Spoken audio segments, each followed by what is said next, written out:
Welcome back. Okay, in commercial break, I said to Mike Eppel, freedom! And he looked at me very, very confused. I'm talking about the Ever Given, Mike. Suez Canal, things are flowing again. Yeah.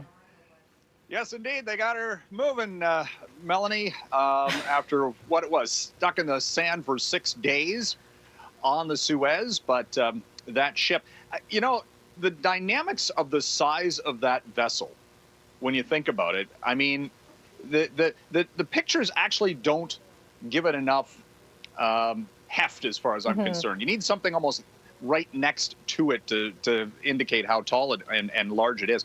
That thing holds 22,000 sea canisters. Think about that for a second. Massive. 22,000. How do you unload something like that? Oh, that's right, with really big cranes that are 14 stories tall, which is why they couldn't unload it at sea. But it is moving, finally, and now the backlog has to work itself through, which is going to take, they say, 4 to 5 days, which is actually quite quick. But at the same time, it has, you know, delayed $9 billion worth a day. Every day. That's daily incredible. shipping. Yeah, and this, you know, it's sort of the confluence of events here, because over the past year, the shipping traffic has actually increased because of e-commerce, stay at home, everybody's, you know, buying things and upgrading whatever. So this has led to a big demand for a lot of things that are shipped on these sea cans. And yeah, it came at the worst possible time. The energy market was affected. 5% of oil, there was something like 16 or 17 oil tankers that were waiting to move through the Suez. And now the lawsuits will happen, of course, because somebody messed up. They'll probably try to blame it on something, but you have to figure that the Evergreen Shipping Company might be facing some legal challenges. Yeah, that's what's going to happen in the days to come, no doubt. Yep. Let's talk about rent in the GTA. So where do things stand? Because we've seen it drop, at least in Toronto, that's for sure. We've seen it climb in different regions. What are you seeing? Depends what you're looking to rent. The larger sized condos or apartments are getting still a pretty good price point. But overall, rents are down 15 months in a row. And through the GTA, if you take every type of size and space, we're down about 16% over the past year, and an average just above $1,900. I saw this interesting footnote from Bullpen Research about micro condos, 300 square feet.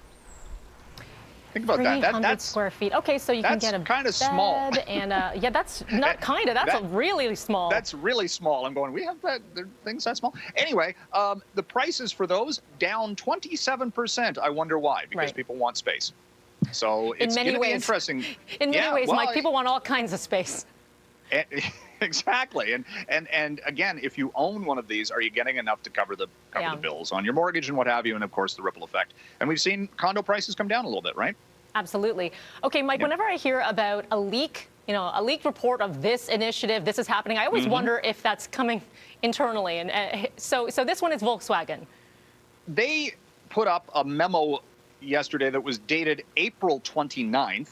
So if it was a couple of days, I'd say maybe it was done on purpose, but the fact that it came out, you know, more than a month in advance, Volkswagen has a new branding campaign for their U.S. operations. Voltswagen. Yeah, focus on volts, because they're going to be really marketing electric vehicles. This is to start in the United States, which is kind of interesting because their home base is in Europe. But nevertheless, this was raising some interesting marketing eyebrows about, you know, Volkswagen is being very aggressive. They say they want to be bigger and better than Tesla. So the wave of the future with, you know, what Volkswagen is doing. And they're putting a lot of money into this and saying by, you know, 2030, half of their vehicles are going to be EVs. So whether it's a month in advance or what have you, they're moving forward with this. Massive investment, huge commitment. We'll see how this all pans out. Mike, as always, appreciate your time. Thank you. Talk to you tomorrow. Okay, time now is 6:16. Coming up next, tension inside and outside of the courtroom as the world watching the trial of Derek Chauvin, the former Minneapolis police officer accused in the murder of George Floyd. That story next.